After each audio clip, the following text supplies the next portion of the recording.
In the heart of the Alaskan wilderness, a father and son set out on the trip of a lifetime. Then, disaster strikes. Watch out, Flint! Hold on! Swept under an ice shelf, they fight for their lives in freezing water.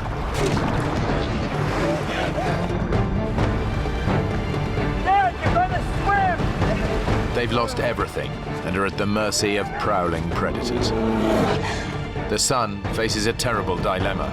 Stay with his father and wait for a rescue that may never come, or leave him and risk hiking out through 60 miles of dangerous terrain for help.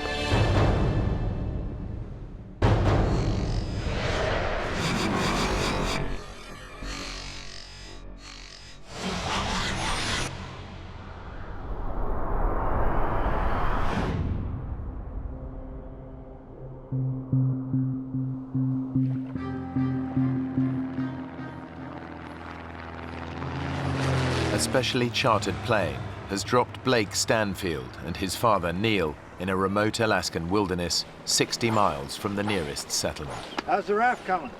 We're almost there. Good. Get the coffee on. Neil runs a building management firm, and Blake is a doctor. They'd taken leave to spend some time together.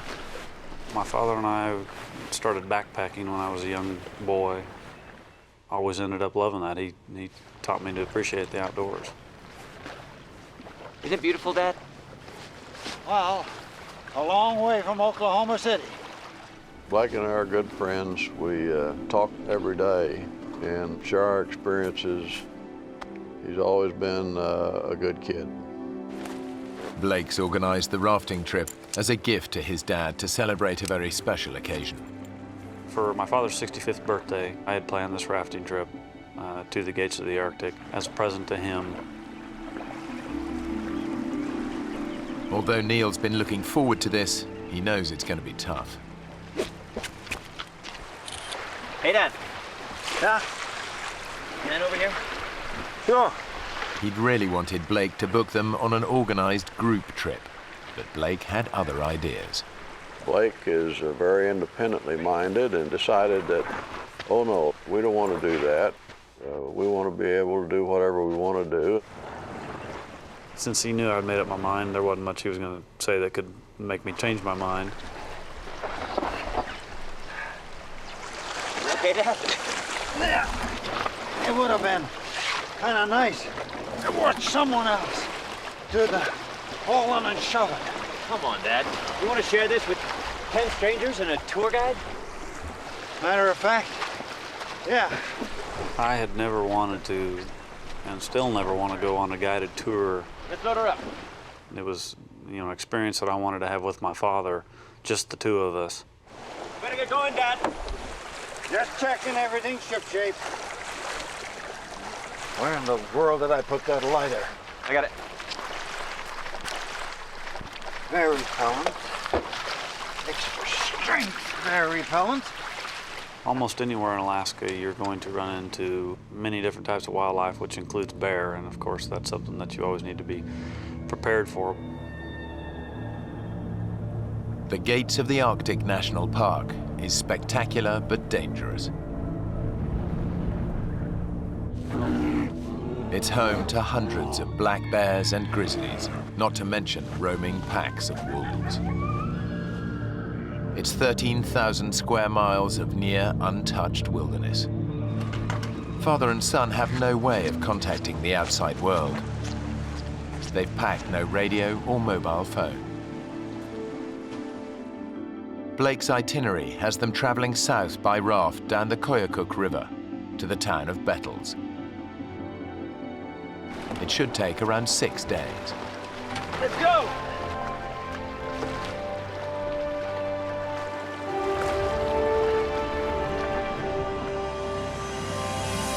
It was about a 90-mile float that we had planned, just camping and doing little short day hikes. We were just going to have fun. Oh, it's beautiful. Isn't it? Thanks, son. A wonderful, wonderful birthday present. Most of our conversation was just how amazed we were with the beauty that we were surrounded by and how remote it was and how quiet it was. Blake and Neil have deliberately avoided the crowds by arriving in early June. It's 2 weeks before the start of the rafting season, so the men have the Koyukuk River all to themselves. Quite exciting, isn't it? I'm glad I came. We commented on the way down the river that wasn't it great to be the only ones on the river, the first ones on the river that year, and there was a reason, as it turned out.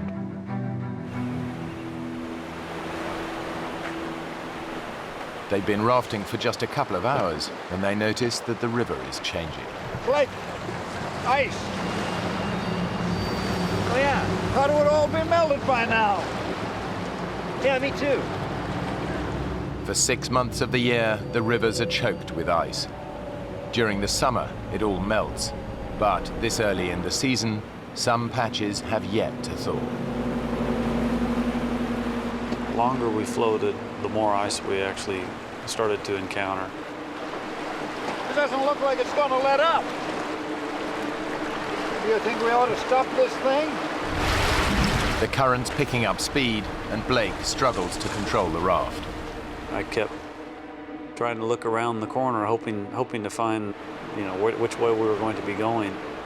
And that's when I realized that actually we didn't have a choice where we were going. The men are at the mercy of the current. We're going to have to pull in and stop this. I'm trying, Dad. I can't slow it down, though.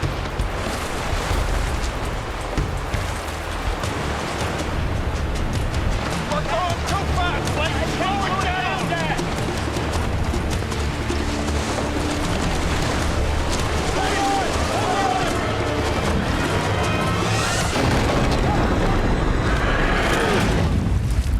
It was sheer panic at the time, and it happened so quickly there wasn't much time at all to think. The next thing I actually remember was being pulled right underneath the ice. There was so little time to realize what had happened, except that it was a real problem.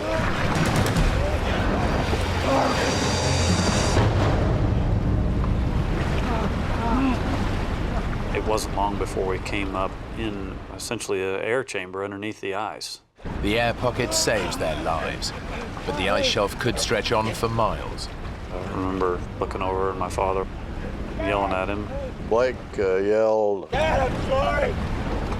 Of course, it wasn't his fault. Give me a hand. Blake manages to grab Neil's hand, Hold on. but the current's too strong. Dad. His dad is swept away beneath the ice.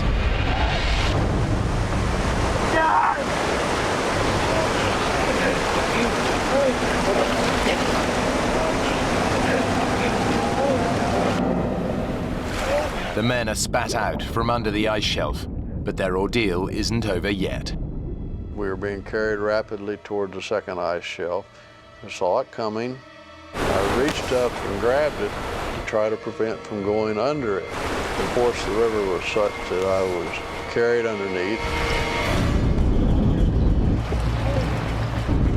The roof of this ice shelf is even lower than the last. And the second ice shelf had no room to breathe. I really thought I had taken my last breath. My father and I both ended up with a lot of abrasions to the top of our heads because we kept trying to come up to the air that we were hoping was there. I've never thought of a worse way of dying than drowning, and was certainly thinking that that is how I was going to die. After being under that water for what seemed like an eternity, I just remember popping out, taking in a nice big breath of air.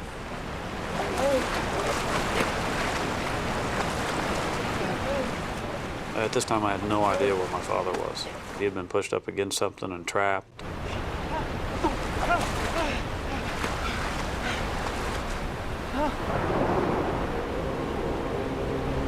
Dad! Dad! Dad! would have been able to face my mother and the rest of my family, letting them know that my father had perished, you know, when I had made it.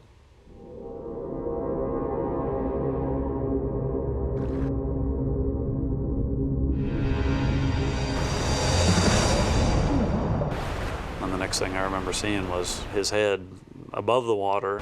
The powerful current is sweeping Neil away.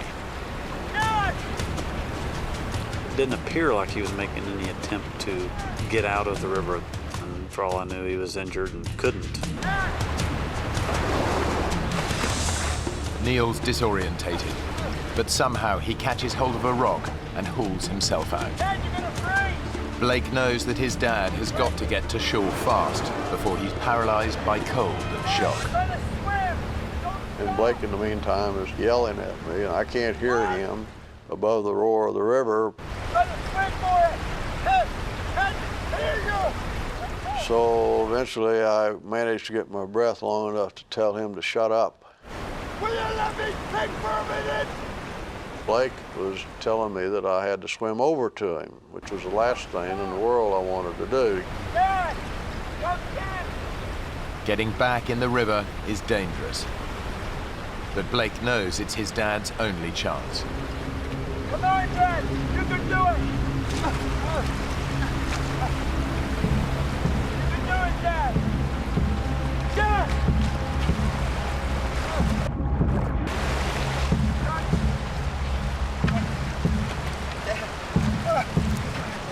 Oh my God, you're freezing. Dad, come here.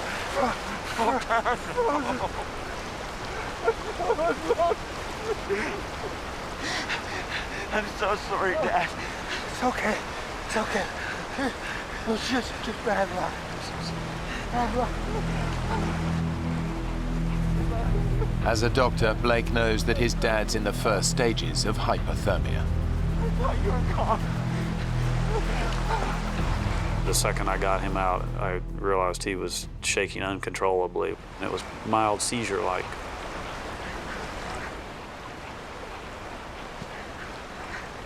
We gotta warm you up, Dad. We gotta warm you up. Blake's desperate. All their spare clothes were lost in the accident. Then he remembers something. The lighter he stowed in his life jacket. It didn't get washed away, but it's soaking wet. When I pulled that lighter out of my pocket and hit the button, that torch lit up, and maybe we were going to be able to have a fire.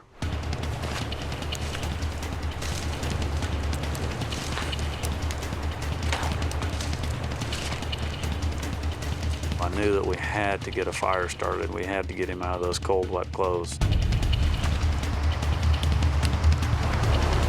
We gotta get you dry.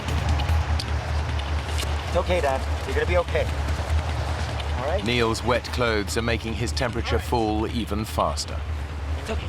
Basically, while this fire got started, I hugged him and tried to give him some of the warmth that I had. Eventually got him to where he wasn't shaking anymore.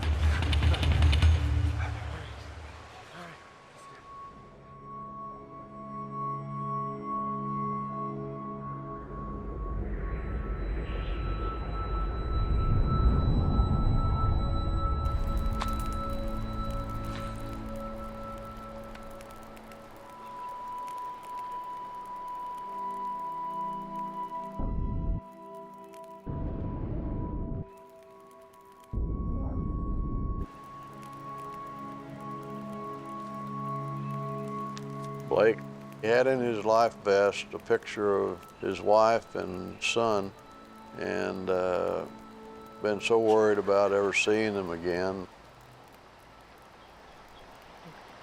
And we were both somewhat crying. It's okay, look. It's gonna be all right. I'll be back home. But Blake knows their prospects are bleak. They're stranded in a remote wilderness and nobody expects them back for at least a week. Their raft is lost, along with all their food and gear. Worse still, The reserve is teeming with hundreds of wolves and bears. I think at that point we realized that we got some big problems. Getting colder now, the sun's going down. You think we ought to find a more sheltered spot? Yeah. You okay to move? Guess I'll have to be.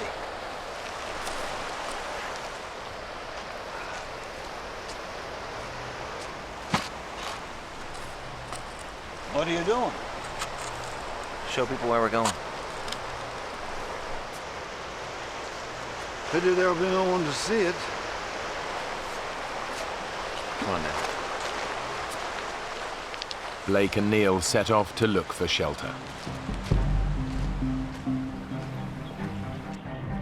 Blake lost his boots in the accident, but his pace still leaves his father lagging behind.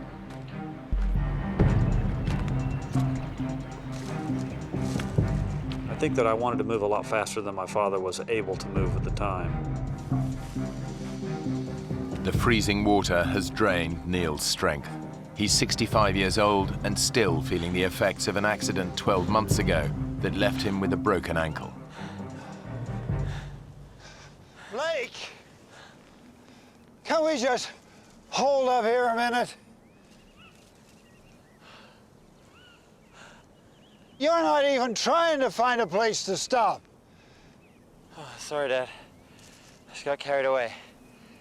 There's no way we're just walking out of here. We're gonna have to find a good campsite and stay put. How agreed? All right. Okay. Give me your hand. Here we were in the middle of this vast wilderness, a good 60 miles from the nearest human being. No one was expected to be flown into the area for at least 2 weeks after our trip. We were alone, and we were going to have to endure or survive until either we found a way out of it or someone came looking for us. It's the rainy season, so the men set about building a shelter to protect them. It's crucial they stay warm and dry. But that's just the start of their problems. Hey, Blake! Come take a look at this. What? Tracks. What do you think?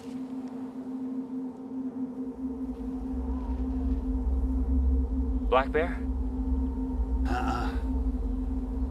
More like a grizzly to me. There's dozens of them around here. Well, maybe they were just passing through. I'm gonna get that fire started. They packed a shotgun, but that's at the bottom of the river. Now their only defense against prowling grizzlies is fire. Their ordeal has left Neil and Blake battered and bruised. Now they have to contend with the cold. We got enough wood? Yeah, we got lots. You get closer to the fire. I'm warm enough. There. My father and I took turns laying towards the front of the shelter where the fire was. Try and get some sleep, okay? Yeah. And then whoever was laying in back would bear hug the person in front. Sleeping won't be easy. It's summer and the sun barely dips below the horizon. But during the few hours of darkness, the temperature can still get close to freezing. I shivered myself to sleep, because I'm sure my clothes were still damp. But Blake can't sleep. He knows it'll be at least a week before anyone realizes they're missing. If they stay put, their chances of survival are slim. The only alternative is a grueling 60-mile hike to the nearest town. It was a long way to the nearest person. It was extremely rough terrain. We only had one set of shoes between the two of us. There were plenty of bears in the area. It was hard to take in the severity of the predicament that we were in.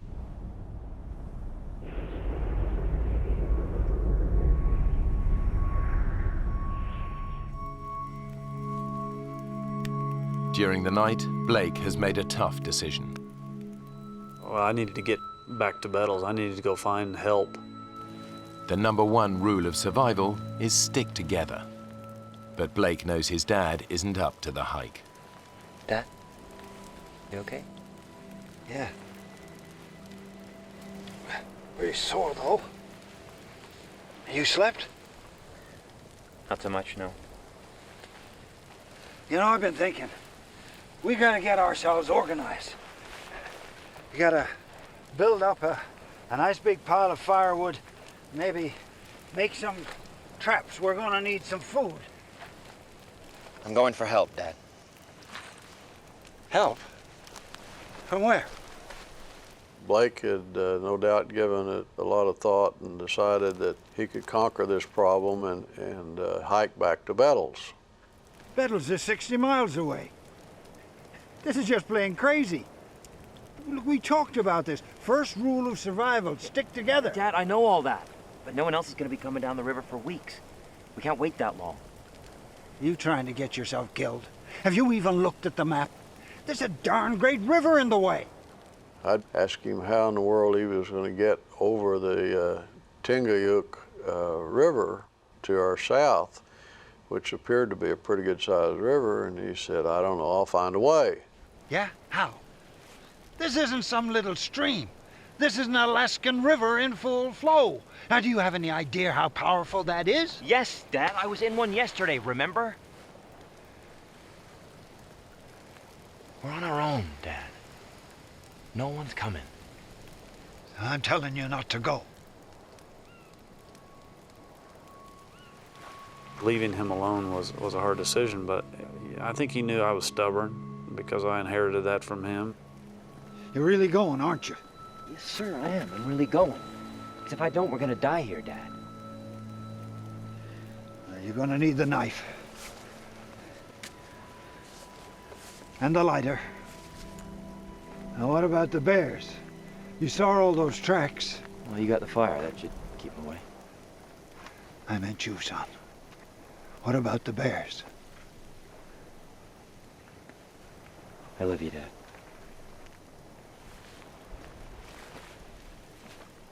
Yeah. Me too. Well, you know I do. I'm going to come back, Dad.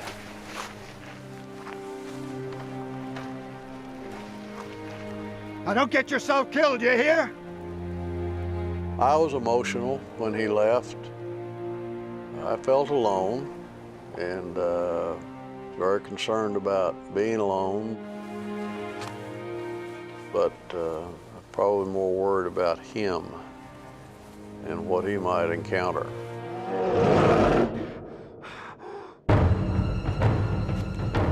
Ahead of Blake is a 60-mile hike south to the nearest town. In such a vast expanse, he can't afford to get lost. One wrong turn could spell disaster. Now Blake's made a gut-wrenching decision to leave his dad alone and hike out for help. He's heading south for the town of Bethel, 60 miles away. The biggest obstacle in his path is the Tingayuk River. But first, he has to find it. Because of the scale of this map, it was a little bit difficult telling exactly where we were. I didn't have any great landmarks.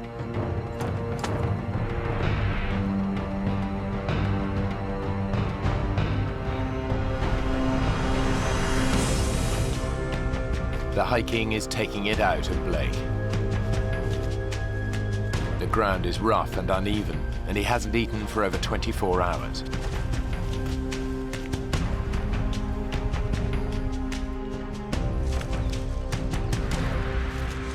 But he's still making good progress. Just a few hours after leaving his father, he hits the river.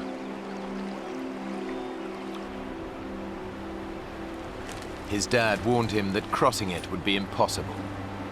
It's freezing cold and fast running. He could even be dragged under another ice shelf. But Blake promised to get help, and the only way he can do that is to plunge in. As soon as I started to cross, the water was flowing fast enough that I realized I was just going to have to jump and swim over to the other side.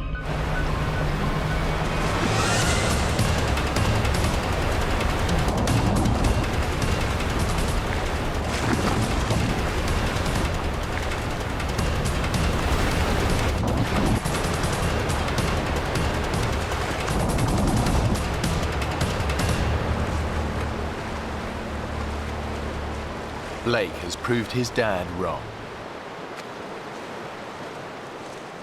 With the river behind him, it should be a straightforward hike to Bettles.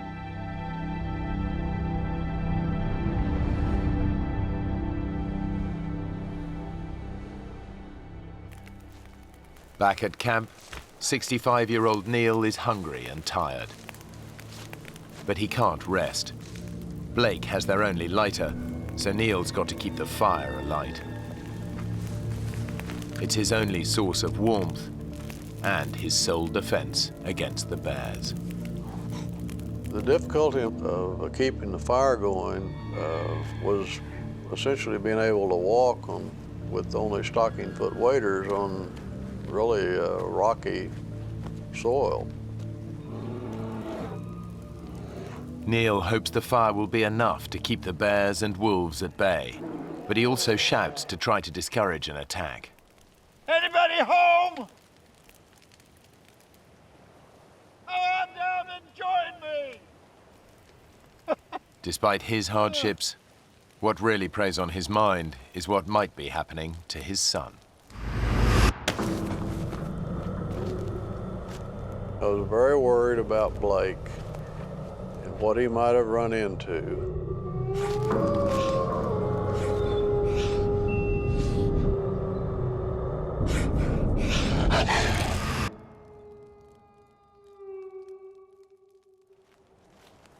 Like his dad, Blake is trying to frighten predators away by singing aloud.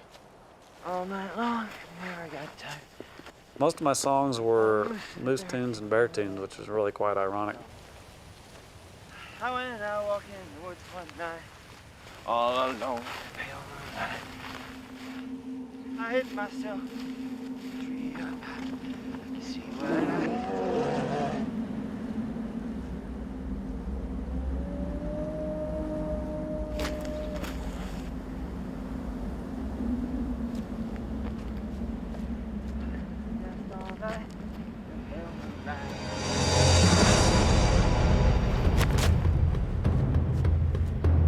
Suddenly, Blake comes face to face with a grizzly bear. A grizzly can tear your head off with one bite, but their claws can rip holes through you like nobody's business, so you don't want to mess with them. The bear is some way off, but even the slightest sound could alert it to Blake's presence.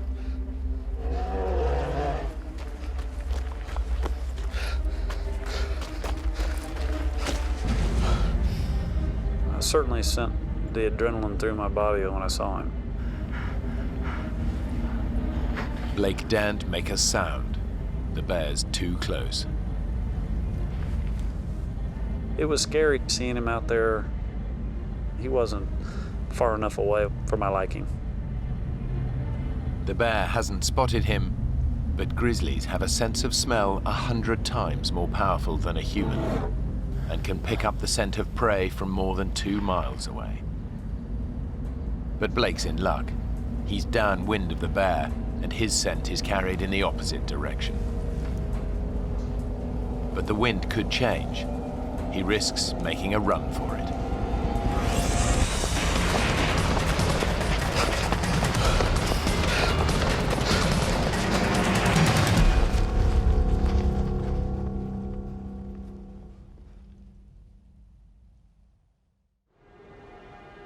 It's a lucky escape, but there's still a long way to go. Blake's making good ground. By his estimation, Bettles is just a day and a half's hike away.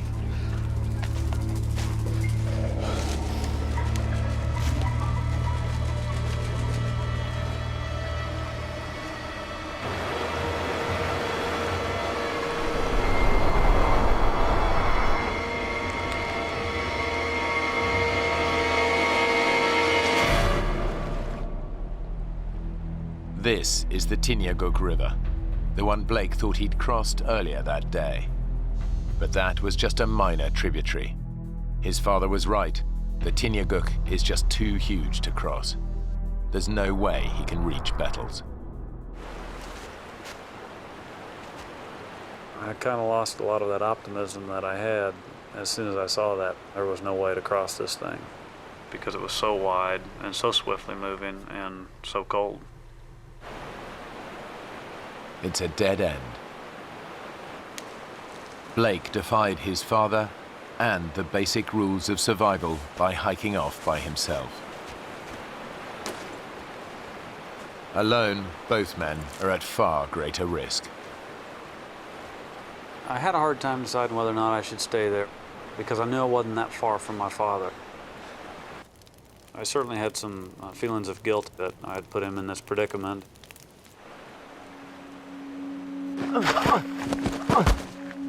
Now the mental and physical strain of the last 2 days finally catches up with him. I realized I needed to rest.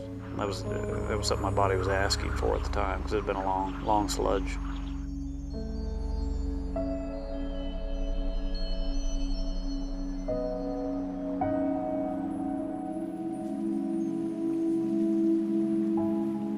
Blake hasn't eaten for 36 hours. The only thing that I really saw were some spiders, and there were a few that I swatted and ate, just because I thought maybe I'll start to see more of these and have some nutrition. But the amount of nutrition I got from the few that I ate certainly didn't give me any energy, that's for sure.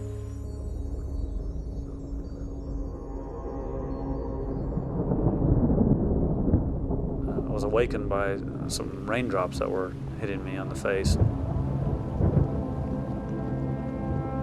I was worried about my father because, he would have gotten just as wet. He didn't have a lighter to restart a fire had his gone out. In the rainy season, downpours can be intense. If the fire goes out, Neil risks bear attack and hypothermia. The possibility of rain was a real problem. It would put out a fire, and there wasn't any way to keep a fire going. And that's what I had to try to do.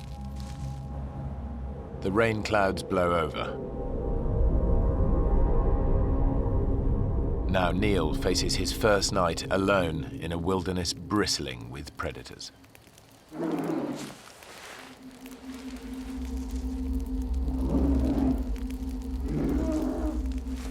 As everyone knows, you try to make noise in the wild with where bears are present.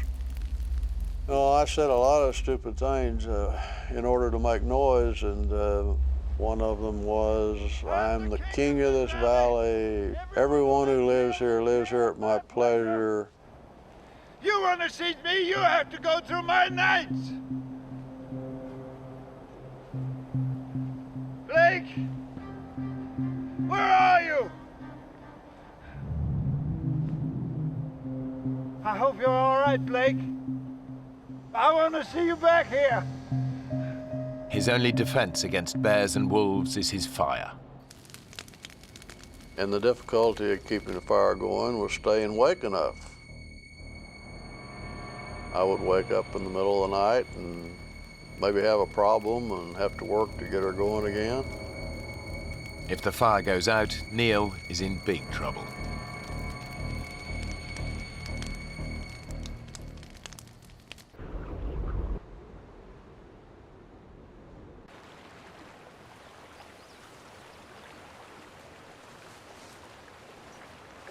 After a fitful night's sleep, Blake confronts the bleak reality of his situation.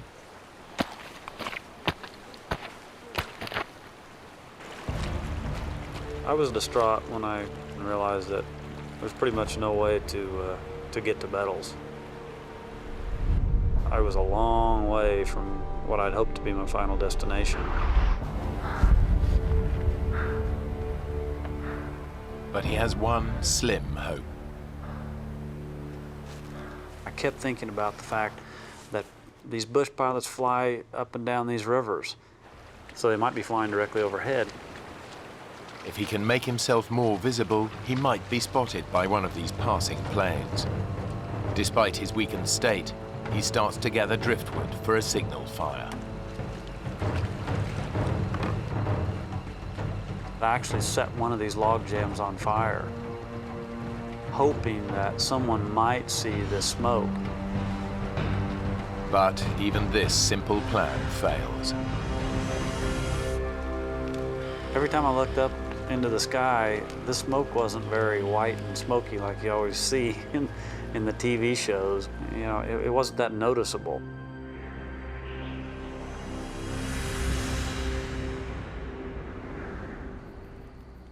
It's Neil's third night alone in his brushwood shelter. I guess a spark jumped from the fire.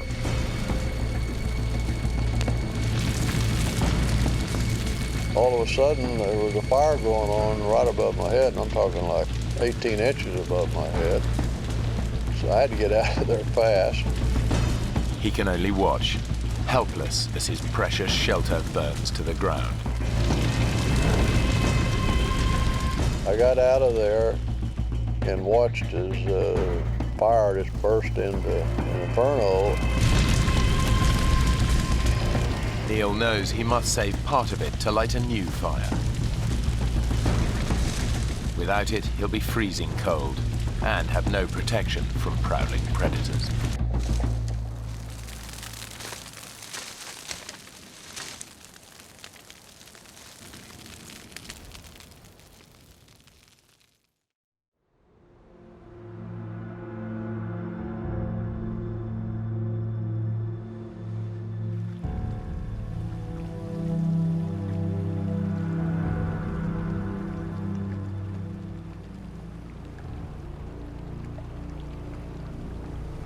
During the night, meltwater has flooded the river.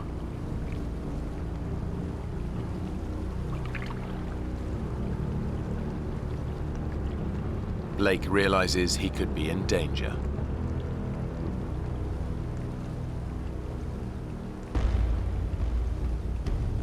When I realized that the river was rising that quickly, I moved up into the forest because I was worried that I was actually going to end up on a small island out there and be trapped by water on all sides. Upriver, Neil is exhausted and hungry. His precious shelter was destroyed in the fire, leaving him exposed to the risk of a freezing downpour. Now daybreak brings a new enemy, the blazing sun. The sun was coming down pretty hard, and there was essentially no cover. He needs to build a new shelter. But it's becoming harder and harder to carry out even simple tasks. Ow! There's only so much punishment a 65-year-old body can take. After 3 days without food, Neil is weakening. Blake's decision to hike for help has backfired.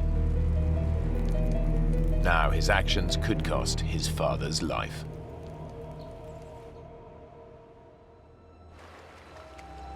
Now Blake is gambling that staying by a major river will increase his chances of being spotted by local pilots.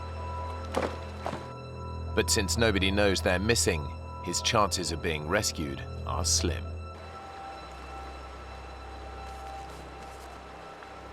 I was definitely depressed about the situation that we were in, especially because I had so much time to think about it.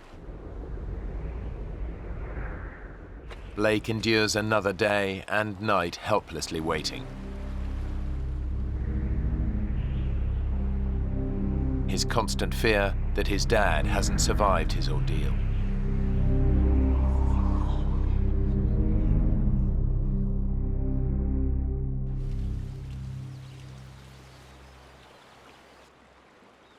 Blake's decision to hike out looks increasingly like a bad move. Around 6 or 7 in the evening on Tuesday, I was laying over by my fire when I heard the sound of an airplane. And my God, he was coming up on me quick, I could tell. I ran as fast as I could. Hey! Hey! Hey! Hey!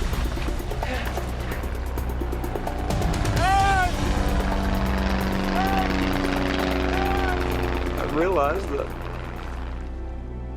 he spotted me. He'd spotted me.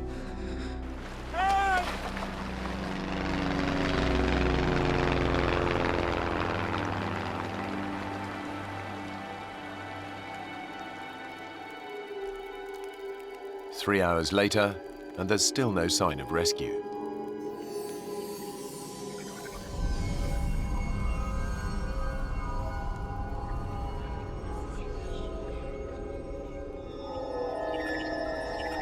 Boy, after a while, I started thinking, did I just hallucinate? Did I imagine that plane?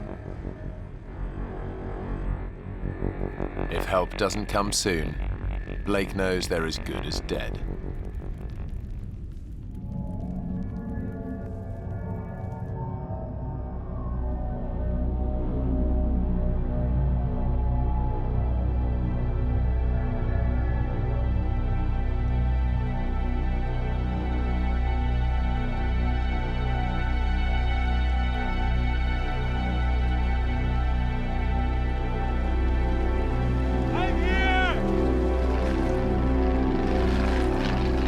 That was the same plane, and as they flew over me, they dropped a bag of stuff.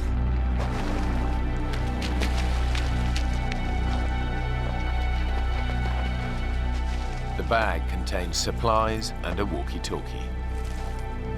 I turned that radio on. I kind of told him what had happened. There's only one thought on Blake's mind. Please hurry! You gotta go find my dad! He's 15 miles upstream. There'll be a fire going. Just see a fire. The pilot launches an aerial search for Neil. And Tango, where are you guys at? Okay, we're gonna head north. A plane reaches the right area within 10 minutes. Neil's camp should be easy to spot. But when the pilot reports back to Blake, the news is bad.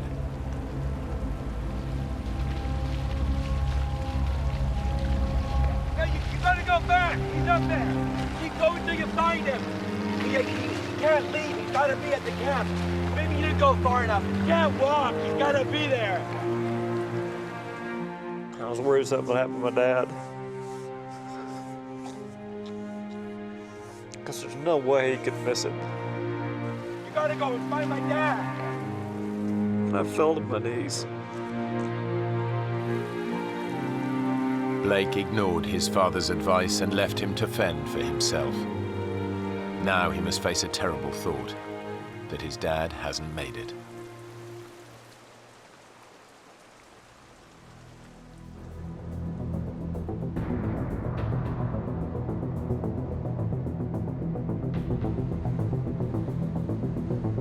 The aerial search continues. But in such a vast wilderness, Neil's camp is proving hard to locate.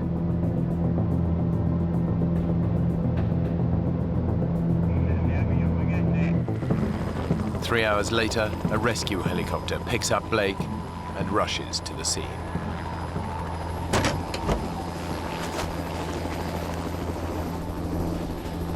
Neil! Neil! You okay?